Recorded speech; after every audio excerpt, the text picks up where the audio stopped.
Hello friends, இந்த படத்தோட பேரை இங்கே சொல்ல முடியாது. அதனால் ஸ்க்ரீனில் டெக்ஸ்ட்டில் போட்டிருக்கேன். ஃபஸ்ட்டு கமெண்ட்டில் பின் பண்ணி வச்சுருக்கிறேன், பார்த்துக்குங்க. இன்றைக்கி நீங்கள் பார்க்குற இந்த படத்தோட கதை ரொம்ப வித்தியாசமாக இருக்கும். அதே சமயத்தில் இந்த நாடி நரம்பெல்லாம் காமவெறி ஊறி போன ஒருத்தரால் தான் இப்படி ஒரு படத்தை எடுக்க முடியும். அந்த அளவுக்கு படத்தில் ஏகப்பட்ட வக்கரமான காட்சிகள் உண்டு. இந்த படத்தை டைரக்ட் பண்ணது அது ஒரு பெண். இந்த அம்மானால் எப்படி இப்படி சிந்திக்க முடிஞ்சிச்சு அப்படிங்கிறத நீங்களே பார்த்து தெரிஞ்சுக்குங்க. இந்த படத்தில் நிறைய ஆபாச காட்சிகள் உண்டு, அருவருப்பான காட்சிகள் உண்டு, முகம் சுளிக்கிற மாதிரியான காட்சிகளும் உண்டு. அதையெல்லாம் அந்தந்த காட்சிகள் வரும்போது நான் எக்ஸ்பிளைன் பண்ணுறேன். இந்த காட்சிகள்லாம் உள்ளது உள்ளபடி நான் அப்படியே எக்ஸ்பிளைன் பண்ணியிருப்பேன். விருப்பம் இல்லாதவங்க இதுக்கு மேலே இந்த வீடியோவை தொடர வேண்டான்னு கேட்டுக்கிறேன். சரி, இப்போ இந்த படத்தை பார்க்க ஆரம்பிச்சிருங்க. படத்தோட ஆரம்பத்தில் நம்ம ஹீரோயின் அலீஸை காமிக்கிறாங்க. ஆக்சுவலாக அவள் ரொம்ப சின்ன பொண்ணு, பார்த்தா மெச்சூர்டாக தெரியவா. வெளியூரில் இருக்கிற ஒரு போர்டிங் ஸ்கூலில் படிச்சுட்டு இருக்கா. வருஷத்துக்கு ஒருக்கா லீவுக்கு மட்டும்தான் சொந்த ஊருக்கு அம்மா அப்பாவை பார்க்கறதுக்கு வருவா. அவங்க அம்மா அப்பா மாதிரியான ஆட்களை அவளுக்கு சுத்தமாக பிடிக்காது. இந்த ஒரு மாத கால லீவும் அவளுக்கு ரொம்ப கொடுமையாக இருக்கும். ஆனால் இந்த வருஷம் லீவு பார்த்தீங்கன்னா அவள் வாழ்க்கையவே மாற்றி அமைக்க போகுதுன்னு அவளுக்கு தெரியாது. ட்ரெயினில் வந்து இறங்கினதும் அவளை பிக்கப் பண்ணிட்டு போகிறக்காக டிரைவர் காரோட வெயிட் பண்ணிட்டு இருக்கான். காரில் வரும்போது டிரைவரும், என்னம்மா ஊருக்கு வந்தது ரொம்ப சந்தோஷம் போல் இருக்கு அப்படின்னு கேட்குறான். ஆனால் உள்ளுக்குள்ளே பயங்கர கடுப்பில் இருந்த அலீஸு அவனுக்கு பதில் எதுவும் பேசாமல் வர்றா. வீடு வந்தாச்சு. அப்பா அம்மாவை பார்த்து ஓடி வர்றா. ஆனால் அவங்க ஒன்றும் பெருசாக அவளை கண்டுக்கல. உள்ளவா அப்படின்னு அம்மா கூப்பிட்டு திரும்ப இவ வீட்டுக்குள்ளே போக ட்ரை பண்ணுறா. அதே சமயம் அவங்க அம்மாவும் உள்ளே போக ட்ரை பண்ண 2 பேரும் முட்டிக்கிறாங்க. அதுக்கு அந்த அம்மா பொண்ணுக்கிட்ட எரிஞ்சு விழுகுது. அதாவது பொண்ணு இன்ஃபார்ம் பண்ணாமல் வந்துட்டாலாமா. அதுதான் அந்த அம்மாவோட கோவத்துக்கு காரணம். அப்பங்கார ஒரு மலமாடு மாதிரி பேசாமல் பக்கத்தில் உட்காந்துருக்கிறான். இவங்களோட நடவடிக்கையை பார்த்ததும் அலீஸுக்கு ரொம்ப மூட் அப்செட் ஆகுது. அவள் மூட் அப்செட் ஆகும் போதெல்லாம் ஏதேதோ கற்பனை பண்ணுவா. எல்லாமே சரியான வாந்தி கற்பனையாக இருக்கும். இப்போ கூட பாருங்க, சூப்பு குடிக்கிறதுக்காக சூப்பும் ஸ்பூனும் அவங்க அம்மா கொடுக்க வேணுன்ட்டே அந்த ஸ்பூனை அலீஸு கீழே போடுறா. கீழே போட்டது மட்டும் இல்லாமல் அதை குனிஞ்சு எடுக்கிற சாக்கில் அந்த ஸ்பூனை எடுத்து அவள் பாவாடைக்குள்ளே விட்டு மேற்படி ஸ்பூனை அதுக்குள்ளே விடுறா. இதுக்கும் பக்கத்துலேயே தான் அம்மா அப்பா இருக்கிறாங்க. எதுவும் தெரியாதவ மாதிரி அந்த ஸ்பூனை உள்ளே விட்டு அதை என்ஜாய் பண்ணுறா பாருங்க. அது மட்டுமா, உள்ளுக்குள்ளே விட்ட அந்த ஸ்பூனை எடுக்கிறா. உள்ளே இருக்கிற திரவம் பட்டு அது வடவடன் இருக்க அதோடையே சூப்பை அந்த ஸ்பூனால் எடுத்து ருசிச்சு குடிக்கிறா. அவங்க அம்மா அப்பாவை பழி வாங்கிட்டோம் அப்படின்னு அப்படி ஒரு ஆனந்தம் அவளுக்கு. என்றாது ஆரம்பமே இப்படி அருவருப்பாக இருக்குன்னு நினைக்கிறீங்களா? இன்னும் நிறையா காட்சிகள் இந்த மாதிரி வரும். இப்போ என்ன பண்ணுறான்னு பாருங்க. அவங்க வீட்டோட கொல்லைப்புறத்துக்கு வர்றா. அங்கே வந்து அப்படியே தரையில் உட்கார்றா. எப்படி? அவள் உள்ளாடா போட்டிருப்பா இல்லையா, அதை காலோட கீழே வரைக்கும் இழுத்து விட்டுட்டு பாவாடையை தூக்கி அந்த புல்லில் உட்கார்றா. அந்த புல்லோட ஸ்பரிசம் முன்பக்கம் பின்பக்கம்னு அவளுக்கு பட அதில் அவள் சுகம் காங்குறா. அதோட மட்டும் இல்லாமல் அவள் உள்ளாடைய காலுக்கு கீழே போட்டு ரப்பர் பேண்டு மாதிரி நடந்து வர்றா. நைட்டு டின்னர் முடிச்சுட்டு கொஞ்ச நேரம் டிவி பார்த்துட்டு நான் போய் படுக்கிறேன் அப்படின்னு சொல்லிட்டு அவளோட ரூமுக்கு வந்து கதவை தாள் போடுறா. அவள் ரூமில் இருக்கிற கண்ணாடியில் தன்னோட உடம்பை பார்க்குறா. இவளுக்கு சின்ன வயசு, ஆனால் உடம்பு பார்த்தீங்கன்னா ஒரு மெச்சூர்டான பொண்ணுக்கு இருக்கிற மாதிரியான உடம்பு. அவள் துணிமணியெல்லாம் கழட்டி கண்ணாடியில் அவளோட உருவத்தை பார்த்து ரசிக்கிறா. அப்போ தான் அங்கே பார்த்தீங்கன்னா பேஸ்ட் இருக்கிறத பார்க்குறா. அந்த டியூபப் இதுக்கும் ரெட் கலர் பேஸ்ட் வருது. அந்த பேஸ்ட்டை எடுத்து அவளோட முன்பகுதிக்குள்ளே எல்லாம் கைவிட்டு அந்த பேஸ்ட்டை தேய்ன்னு தேய்க்கிறா. அந்த பேஸ்ட்டை தேய்ச்சபடியே சுயன்பம் பண்ணுறா. அதுக்கப்புறமா அந்த பேஸ்ட்டை எடுத்து அவள் மாரெல்லாம் பூசிட்டு அப்படியே போய் படுத்து தூங்குறா. இதுவும் அவளுக்கு ஒரு விதமான கிளர்ச்சியை ஏற்படுத்துதாமா. சொல்ல மறந்துட்டேனே, தூங்குறதுக்கு முன்னாடி இவ டைரி எழுதுறா. இவளுக்கு அன்றாட நடக்கிறது எல்லாத்தையும் டைரியில் எழுதி வைக்கிற பழக்கம் இருக்கு. இன்னைக்கு நடந்தது எல்லாத்தையும் டைரியில் எழுதி வைக்கிறா. அதே சமயத்தில் இந்த போர்டிங் ஸ்கூலில் நடந்ததெல்லாம் அவளுக்கு ஞாபகத்துக்கு வருது. ஒரு நாள் இவளும் இவ ஃப்ரெண்ட்ஸும் அவங்க ரூமில் படுத்து தூங்கிட்டு இருக்க அந்த சமயத்தில் அந்த ஹாஸ்டல் வார்டன் லேடி உள்ள வர்றாங்க. வந்தவங்க நேராக அலீஸ் கிட்ட வந்து அவள் வச்சிருந்த அந்த 2 பெரிய பலூனையும் பிடிச்சி அமுத்துறா. நல்லா அமுத்தி பிதுக்கி கசக்கி என்ஜாய் பண்ணிட்டு போறா. போகும்போது இதை யாருக்கிட்ட சொல்லக்கூடாது அப்படின்னு அவளை மிரட்டிட்டு வேற போறாளா. அவ பண்ண இந்த காரியத்தால இவளுக்கு திரவம் வெளியே வர ஆரம்பிக்குது. உடனே இவ என்ன பண்றான்னு பாருங்க. அந்த திரவத்தை தொட்டு கண்ணாடியில அவ பேரை எழுதுறா. அடுத்தது என்ன பண்றான்னு பாருங்க. பாத்ரூம் போய் உட்கார்றா. இந்த இடத்துல கேமரா புதருக்குள்ள இருந்து அந்த சிறுநீர் வெளியே வர்றத ரொம்ப தத்ரூபமா படம் பிடிச்சிருப்பாங்க. இதையெல்லாம் நினச்சி பார்த்தபடியே அலீஸ் அப்படி தூங்கி போயிடுறா. மறுநாள் காலையில் தூங்கி எழுந்திரிச்ச அலீஸு முதல் வேலையாக ஒரு லெட்டர் எழுதுறா. அதாவது மார்டினா அப்படிங்கிற ஒரு பொண்ணு இவளுக்காக எழுதின மாதிரி ஒரு லெட்டரை எழுதுறா. ஆக்சுவலாக மார்ட்டினா அப்படிங்கிற ஒரு கேரக்டரே இல்லை. ஆனால் அந்த மாதிரி தனக்கு ஒரு ஃப்ரெண்டு இருக்கிறதா அவங்க அம்மா கிட்ட காமிச்சிக்கிறதுக்காக அப்படி ஒரு போலித்தனமான கடிதத்தை எழுதி அனுப்புகிறா. அதை போஸ்ட்டும் பண்ணுறா. 2 நாள் கழிச்சு அந்த போஸ்ட்டும் வருது. அதை பார்த்து அவங்க அம்மா, யாரடி அந்த மார்ட்டினா அப்படின்னு கேட்குறாங்க. ஓ மார்ட்டினாவா, அவன் என்னோட பெஞ்ச் மேட்டு தான், என்னை ரொம்ப மிஸ் பண்ணுறா போல இருக்கு, பட் நான் ஒன்றும் அவளையெல்லாம் மிஸ் பண்ணல அப்படின்னு அவங்க அம்மா முன்னாடி தன்னை விட்டு கொடுக்காம தன் மனசுக்குள்ள இருக்கிற ஏக்கத்தை அந்த லெட்டர் மூலமாக வெளிப்படுத்துகிறா. ஏன்னா அவங்க அம்மா நினச்சிக்கணும் தன்னோட மகளுக்கு நிறைய ஃப்ரெண்ட்ஸ் இருக்காங்க அப்படின்னு. அன்னைக்கு மத்தியான லஞ்சில் அந்த டிரைவர் இருக்கான் பார்த்தீங்களா, அவன் என்ன சொல்கிறான்னா, முதலாளி அடுத்த மாதத்துலேருந்து எனக்கு சம்பளம் ஏற்றி கொடுக்கலன்னா நான் வேலையை விட்டு நின்றுருவேன் அப்படின்னு சொல்ல, இந்த மலைமாடு அப்பனும் அதையெல்லாம் பெருசாக எடுத்துக்காம உனக்கு என்ன தோணுதோ அப்படி பண்ணுப்பா அப்படின்னு ஒத்த வார்த்தையில் முடிச்சிட்றான். அன்னைக்கு பார்த்தீங்கன்னா அலீஸு அவள் ஃப்ரெண்டு கூட பீச்சுக்கு போயிருக்கா.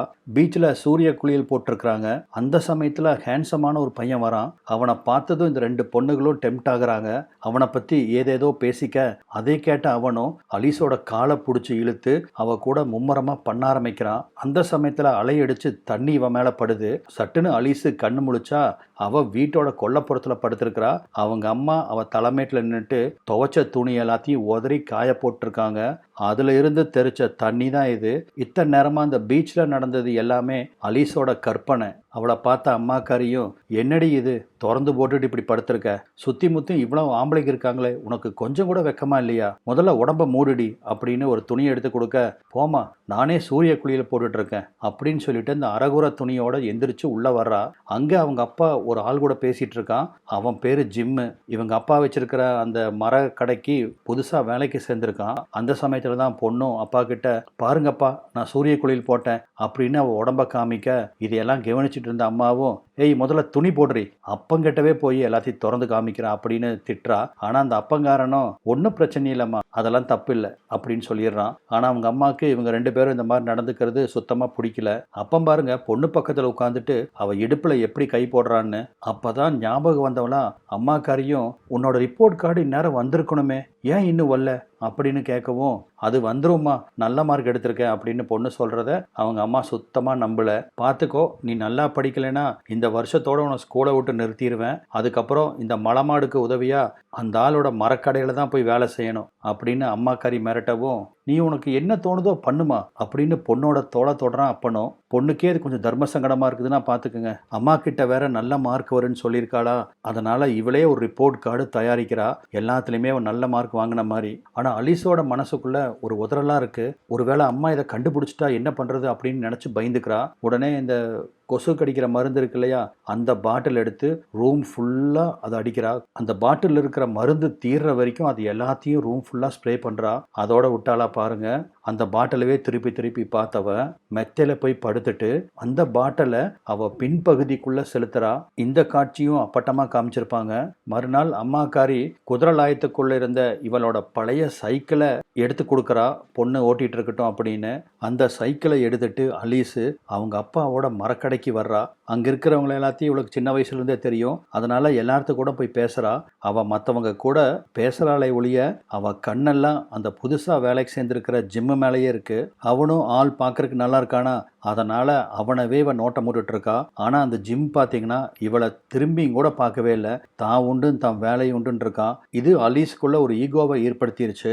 நீ என்னை திரும்பி பார்க்க மாட்டியா, உன்னை பார்க்க வைக்கிறேன்டா அப்படின்னு சொல்லிட்டு போகும்போது வேணுன்ட்டே சைக்கிள் ஏறதுக்காக காலை தூக்கி போடும்போது வேணுன்ட்டே அவள் பாவாடைய மேலே வரைக்கும் உயர்த்தி காமிக்க வேண்டியதெல்லாம் காமிச்சிட்டு அந்த சைக்கிளில் உட்கார்றா.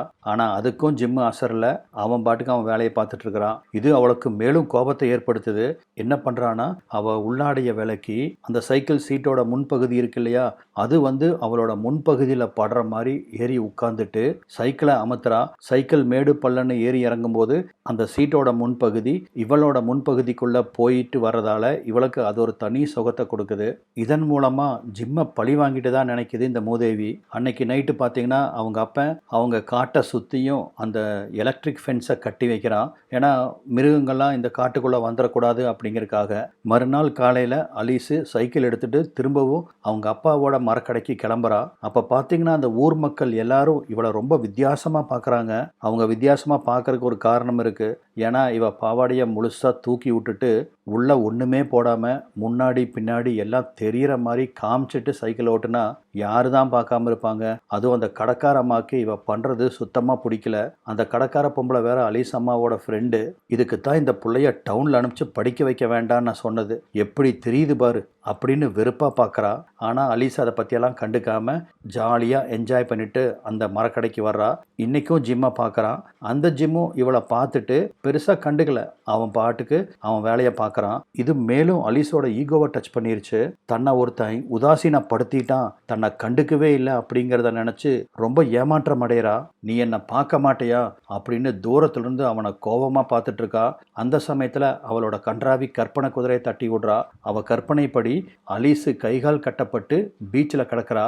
அப்போ அங்கே வந்த ஜிம்மு அவளை பார்த்து ஆணவமாக கொக்கரிக்கிறான். நீ எனக்கு இந்த புழுவுக்கு சமம் அப்படின்னு சொல்லிட்டு அங்கிருந்து ஒரு புழுவை எடுத்து அவளோட பாவாடைக்குள்ளே போடுறான். அந்த புழு நெளிஞ்சிட்டு உள்ளே போகுது.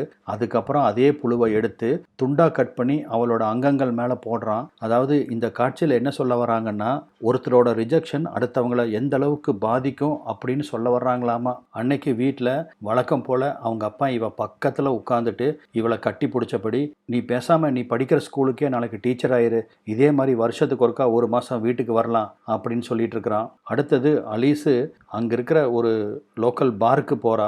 ஜிம்மு தன்னை ரிஜெக்ட் பண்ணிட்டு நினச்சி அவன் மைண்டு ரொம்ப அப்செட்டாக இருக்கா. அதனால தான் இந்த பாருக்கு வந்திருக்கா. அங்கே பார்த்தா ஒரு பையன் இவளை லுக் விடுறான். ஆனால் அலீஸு ஜிம்மை பழி வாங்குறதா நினச்சிட்டு அந்த பையனை கண்டுக்காம இவ பாட்டுக்கு கிளம்ப, சீட்டாடிட்டு இருந்த அவனும் இவ பின்னாடியே பைக்கில் துரத்திட்டு வரான். இவ தான் எல்லாம் தெரிகிற மாதிரி பாவாடையை தூக்கி விட்டு சைக்கிள் ஓட்டுறாளே. அதை பார்த்து அவன் ஒரு கணம் ஆடி போயிடுறான். வர்றையா, பாருக்கு பின்னாடி ஒரு தனி ரூம் இருக்குது, அங்கே போய் நம்ம 2 பேரும் ஜாலியாக இருக்கலாம் அப்படின்னு கூப்பிடுறான். ஆனால் அலீஸு முடியாதுன்னு சொல்லிட்டு வந்துடுறா. அப்படி அவள் வீட்டுக்கு வர்ற வழியில் ஒரு மரத்தில் ஏதோ கிண்ணம் மாதிரி கட்டி வச்சுருக்காங்க. சைக்கிளை நிறுத்திட்டு என்னன்னு போய் பார்க்குறா. அந்த மரத்துலேருந்து கம் இறக்கிறதுக்காக அப்படி ஒரு ஏற்பாடு பண்ணி வச்சுருக்காங்களா. அந்த கோந்தை தொட்டு பார்க்குறா. அது பிசு பிசுன்னு கையில் ஒட்டுதா. உடனே இவளுக்கு அவளோட திரவ ஞாபகத்துக்கு வர அந்த கோந்தை எடுத்து இவ முன்பகுதிக்குள்ளே விட்டு அதில் இன்பம் அடைகிறா. எதை கிடைச்சாலும் உள்ள விட்டுருவா போல் இருக்கு இந்த கன்றாவை பிடிச்சவா. திரும்பவும் மரக்கடைக்கு வர்றா. இப்போவும் ஜிம்மு அவளை ஜஸ்ட் ஒரு பார்வை பார்த்துட்டு அவன் பாட்டுக்கு அவன் வேலையை பார்த்துட்டு இருக்கான். அலீஸ்க்கு இவன் ஏன் நம்மளை கண்டுக்கவே மாட்டேங்கிறான் அப்படிங்கிறதுக்கான காரணமே புரியாம மனசுக்குள்ள ரொம்ப திண்டாடுறா. அவனுக்கு காமிக்க வேண்டியது எல்லாத்தையும் காமிச்சிட்டா. அப்பவும் இவளை அவன் திரும்பி பார்க்காதது இவளை ரொம்ப உறுத்துது. அதுக்கான காரணம் அடுத்த சீன்லேயே அலீஸ் கண்டுபிடிக்கிறா. ஏன்னா ஜிம்முக்கு ஏற்கனவே ஒரு லவ்வர் இருக்கா.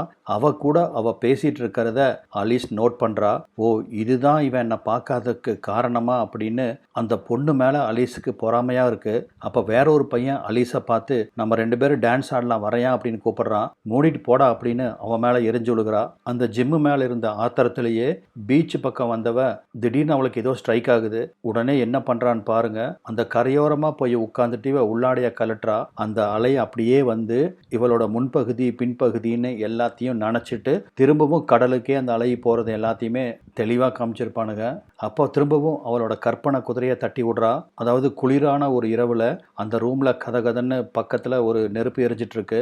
அங்கே வயசான ஒருத்தன் இவளுக்கு சாப்பிட்றதுக்கு பிஸ்கட்டு சரக்குன்னு எல்லாத்தையும் ஊற்றி கொடுக்குறான். இவளவே கொஞ்ச நேரம் பார்த்துட்டு இருந்த அந்த வயசானவன் இவளை கட்டி பிடிக்கிறான். உன் வயசுக்கு மீறின மெச்சூரிட்டி எங்கிட்ட இருக்குது அப்படின்னு சொல்லிட்டு அவளை ஆழமாக முத்தம் கொடுக்குறான். இதுவும் அவளோட கற்பனை தான். இவளுக்கு இதெல்லாம் எதுவுமே மற்றவங்க கூட செஞ்சு பார்க்கணும் அப்படிங்கிற ஆசை இல்லை.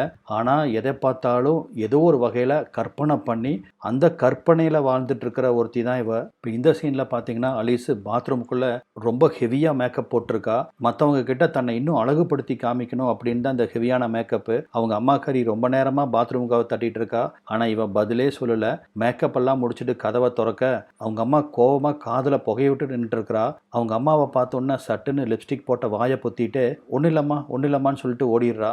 அங்கே இந்த ப்ளே ஏரியாவுக்கு வரா. அங்கே ஏற்கனவே ஒரு பையன் இவளை பைக்கில் துரத்திட்டு வந்து தனியாக ஒரு ரூம் இருக்குது மேட்ரு பண்ணலாமான்னு கேட்டிருப்பான் இல்லையா. அந்த பையன் திரும்பவும் இவளை பார்த்துட்டு வந்து இன்றைக்கும் கூப்பிட்றான். ஆனால் இந்த தடவையும் அவனை இவ ரிஜெக்ட் பண்ணிடுறா.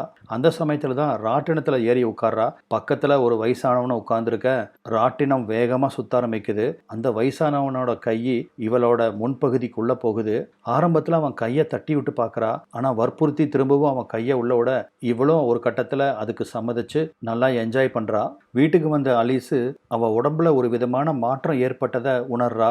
அதான் அந்த ராட்டினத்தில் பக்கத்தில் இருந்த கிழவன் பண்ண காரியம் இவளுக்கு ஒரு கிளர்ச்சியை ஏற்படுத்த அவங்க அப்பங்காரன் அங்கே சேரில் உட்காந்துருக்கான். அவனை வந்து கட்டி பிடிச்சி வித்தியாசமாக கொஞ்சறா.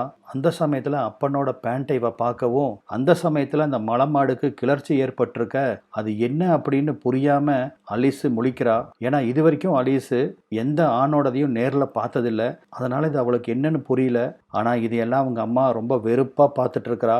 அதாவது இந்த காட்சி மூலமாக என்ன சொல்ல வராங்கன்னா, எப்படி இந்த பருவநிலை மாற்றம் ஏற்படுது, அந்த மாதிரி வயசுக்கு வர்றதுக்கு முன்னாடியே பெண்களோட உடம்புலையும் பலவிதமான மாற்றங்கள் குழப்பங்கள்லாம் ஏற்படும். அதைத்தான் இந்த டைரக்டர் நம்மளுக்கெல்லாம் சொல்ல முயற்சி பண்ணுறதா அலீஸோட வாய்ஸ் ஓவரில் இதெல்லாத்தையும் சொல்கிறா. அந்த சமயத்தில் தான் அலீஸும் அவங்க அம்மாவும் சிட்டிக்குள்ளே இருக்கிற அந்த மளிகை கடைக்கு போகவும் அந்த மளிகை கடையில் இருக்கிற அந்த அம்மா பொண்ணை பற்றி எல்லாம் பற்றி வச்சு விட்டுறா. உங்கள் பொண்ணு சைக்கிள் ஓட்டுறதே சரியில்லை, இந்த ஊர் ஃபுல்லாக உங்கள் பொண்ணை பற்றி தான் பேச்சு, கொஞ்சம் பார்த்துக்குங்க அப்படின்னு அவங்க அம்மா கிட்ட சொல்கிறா. ஆனால் அவங்க அம்மா அதெல்லாம் கண்டுக்கிற மாதிரி இல்லை. அவள் வீட்டுக்கு வரவும் இவ ரூமில் இவ எழுதி வச்சிருந்த டைரியை அவங்க அப்பா படிச்சுட்டான் போல இருக்கு.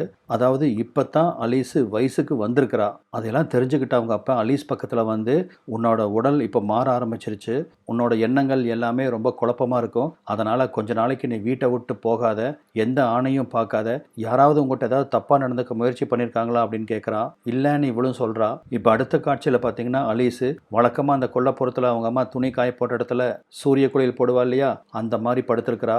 அவள் உடம்புக்குள்ள பலவிதமான மாற்றங்கள் பலவிதமான குழப்பமான எண்ணங்கள்லாம் ஏற்படுது. என்ன பண்ணணும் அப்படின்னு தெரியாமல் ரொம்ப குழம்பி போகிறா. அப்போ தான் அவளுக்கு ஜிம்மோட ஞாபகம் வருது. உடனடியாக மரக்கடைக்கு ஓடி வர்றா.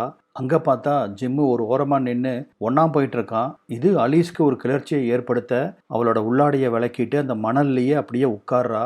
அந்த மணலோட சூடு அடிப்பகுதியிலெல்லாம் படர அதுவும் இவளுக்கு ஒரு வகையான கிளர்ச்சி ஏற்படுத்துது.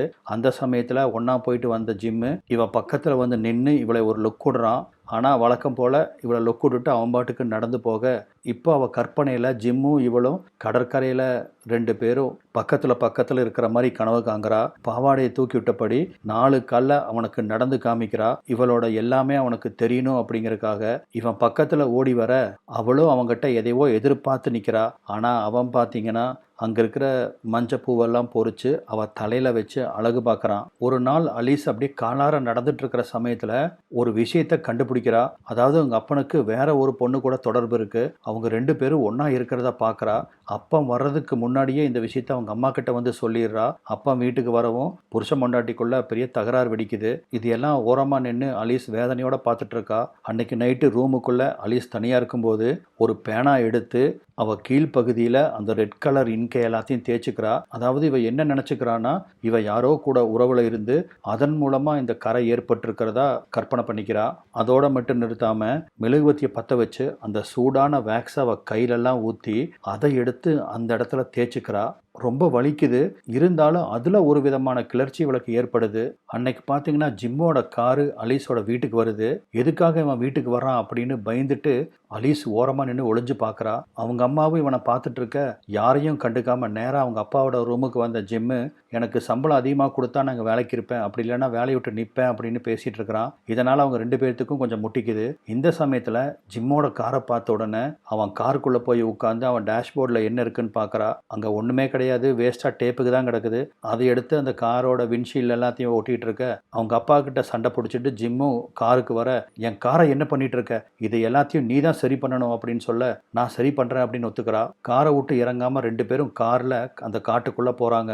கொஞ்சம் தூரம் உள்ளே போனோன்னே ஜிம்மு காரை நிறுத்திட்டு முதல் முறையாக அலீஸ் கூட ஒன்றா இருக்கலாம் அப்படின்ட்டு அவள் பக்கத்தில் வந்து முத்தம் கொடுக்க வரவும் இவ அவனை பிடிச்சி தள்ளி விடுறா. இதனால் கோவப்பட்ட அவன், என்னை எவ்வளவு தடவை நீ மூடைத்திருப்ப, அதுக்கெல்லாம் இன்னைக்கு நீ பதில் சொல்லி ஆகணும் அப்படின்னு சொல்லி அவளை பலவந்தமாக அடைய ட்ரை பண்ணுறான். ஆனால் அலீஸ் அவனை பெருசாக தடுக்கலை. ஆனால் நான் ப்ரெக்னென்ட் ஆகிருவணும்னு பயமாக இருக்குது அப்படின்னு சொல்லவும் இவளை பலவந்தப்படுத்தாத ஜிம்மும், இதுக்கு ஒரு மாத்திரை இருக்குது தெரியுமா, அது வேற ஒரு நாட்டில் கிடைக்கும், ஆர்டர் போட்டால் 2 நாளில் வந்துடும், நான் ஆர்டர் போட்டு அந்த மாத்திரையை உனக்கு வாங்கி தரேன், அதுக்கப்புறம் நம்ம 2 பேரும் ஒன்றா இருக்கலாம் அப்படின்னு சொல்லிட்டு போகிறான். அன்னைக்கு பார்த்தீங்கன்னா அவங்க அம்மா அவங்க அப்பனோட ட்ரெஸ் எல்லாம் துவைச்சிட்டு இருக்க அப்போ ஒரு சட்டையில் கரையை பார்க்குறா. பாரு உங்கள் அப்பனோட சட்டையில் எவ்வளவு கரை இருக்கு பாரு அப்படின்னு சொல்லி அவனை சந்தேகப்பட இவ அவங்க அம்மா சந்தேகப்படுறத பார்த்து ரசித்து நின்றுட்டு இருக்கிறா. இப்போதாங்க ஒரு விஷயம் புரியுது. இவ அந்த ட்ரெஸ்ஸில் கரை பண்ணியிருப்பாள்ல, அது இவளோட ட்ரெஸ் இல்லை, அவங்க அப்பனோட ட்ரெஸ்ஸை தூக்கி போட்டுட்டு பர்பஸாக கரை பண்ணியிருக்கிறா. ரைட்டு, இப்பதான் புரியுது. அவங்க அம்மா அதை பார்த்து பொறாமப்பட, அதை பார்த்து இவ ரசிக்கணும். அதுக்காகத்தான் இந்த பைத்தியம் அப்படி பண்ணியிருக்குது. அப்பதான் அவங்க அம்மாவும், அந்த ஜிம்மு நல்ல வேலைக்காரன், ஓவர் டைம் வேலை செஞ்சதுக்கு அதுக்கு கூலி கேட்டிருக்கான், அதை உங்க அப்பா தரமாட்டேன்னு சொல்ல அவன் வேலையை விட்டு போயிட்டான் பாவம் அப்படின்னு சொல்றா. அடுத்த சீன்லயே அதே இடத்துல ஜிம்மும் அலீஸும் சந்திக்கிறாங்க. அவன் சொன்னபடியே அந்த மாத்திரையை கொண்டு வந்து அவகிட்ட கொடுக்குறான். இதை உனக்கு எப்படி சாப்பிடணும்னு தெரியுமா அப்படின்னு கேட்க, அதுக்கு அலீஸும் அதெல்லாம் எனக்கு தெரியும் அப்படின்னு சொல்றான். சரி, நம்ம எப்போ பண்ணலாம் அப்படின்னு ஜிம்மு அவளோட கேட்க, இப்போ முடியாது, இன்னைக்கு நைட்டு எங்கள் அப்பா அம்மாலாம் தூங்குனதுக்கு அப்புறமா என் ரூமுக்கு வா, அப்போ நம்ம 2 பேரும் ஒன்றா இருக்கலாம் அப்படின்னு சொல்ல சந்தோஷமா தலையாட்டிட்டு ஜிம்மும் அங்கேருந்து கிளம்பி போகிறான். அதே சமயத்தில் அன்றைக்கி ஜிம்மோட வீட்டில் காமிக்கிறாங்க.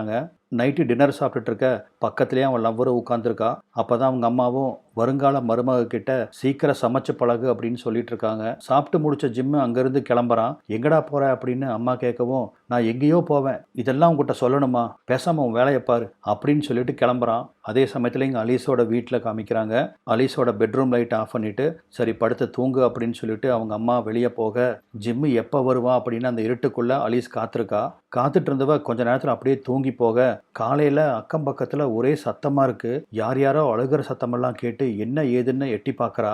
அங்கே பார்த்தா அலீஸோட அப்பா இந்த மிருகங்களாம் வரக்கூடாதுன்னு எலக்ட்ரிக் ஃபென்சிங் போட்டு வச்சுருந்தான் இல்லையா, அதில் மாட்டி ஜிம்மு செத்து கிடக்கிறான். அவனோட அசைவில்லாத உடம்ப எந்தவித சலனமும் இல்லாமல் அலீஸ் இங்கிருந்து பார்த்தபடி நின்றுட்டுருக்கா. அங்கே அலீஸோட அம்மாவோ, இவ்வளோ பெரிய தப்பு பண்ணிட்டோமே அப்படின்னு சொல்லி அவங்க அழுக, ஜிம்மோட அம்மாவும் லவ்வரும் அவங்க ஒரு பக்கம் அழுக, இப்படி அங்கே ஒரே அழுகுறலாக இருக்குது. ஆனால் அலீஸோட மனசில் ஒரு சின்ன சஞ்சலம் இல்லை. நீ செத்தா செத்துக்க, எனக்கு என்ன அப்படிங்கிற மாதிரி ரொம்ப கேஷுவலாக இருக்கா. இதையும் அந்த டைரியில் எழுதிட்டு அந்த டைரியை அமைதியாக அலீஸ் மூடி வைக்கிறா. அவள் கண்ணில் ஒரு சொட்டு கண்ணீர் இல்லை. இவ கூப்பிட்டான் தான் இவளை பார்க்கறக்காக வந்திருப்பான். ஆனால் அங்கே அவன் செத்து கிடக்கிறான். இவ எதை பற்றியும் கண்டுக்காம கேஷுவலாக நிற்கிறா. இதோட இந்த படம் முடியுது. இந்த படத்தில் ஆக்சுவலாக என்ன சொல்ல வராங்கன்னா, ஒரு பெண் வயசுக்கு வர்ற சமயத்தில் அவன் மனசில் என்னென்ன விதமான குழப்பங்கள் ஏற்படும், அவங்க மனசு எந்த அளவுக்கு அலைபாயும் அப்படிங்கிறத ரொம்ப எராட்டிக்காக சொல்லியிருக்காங்க. இது மேலை நாடுகளோட கலாச்சாரத்துக்கு வேணால் ஏற்புடையதாக இருக்கலாம். ஆனால் நம்ம நாட்டு கலாச்சாரத்துப்படி இந்த மாதிரி எந்த பெண்ணும் நடக்க மாட்டா. அது என்னால் உறுதியாக சொல்ல முடியும். நீங்கள் என்ன நினைக்கிறீங்க அப்படிங்கிறத விருப்பம் இருந்தால் கமெண்ட்டில் தெரிவிங்க.